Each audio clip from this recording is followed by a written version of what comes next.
Muri iki gihe mu Rwanda usanga havuga ubwiyongere bw'amatorero.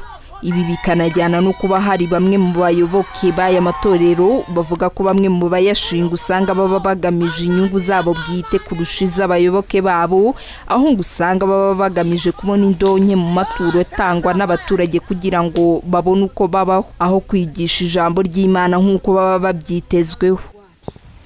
Cy'amadini rero biterwa n'umuntu ugiye afite ikintu akurikiye. Ushaka mu butunzi wishingira ijyawe torero. Se gushaka ubutunzi mu isi ntibyabuze, ahubwo icyabuze no kugira ngo ubugereho. Bikabije hazaho amadini y'inzaduka menshi cyane, urebye cyane cyane nko mu mujyi wa Kigali, aho ubona umuntu yihangira idini rye bakarikurikiza,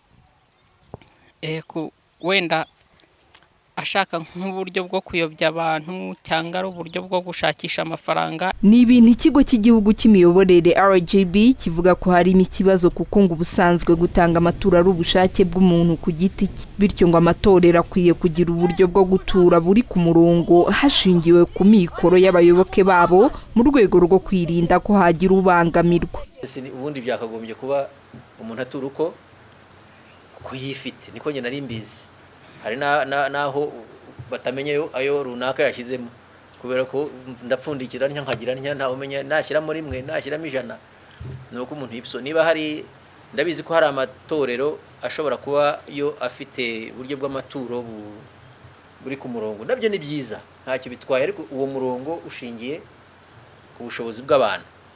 Ntabwo amaturo abereyeho gukenesha abantu, nuko abereyeho gufatikanya ngo bateze imbere itorero ribasabira imigisha, Imana ibazanira ubukire, bazajye mu ijuru no kwisi babanje gukira.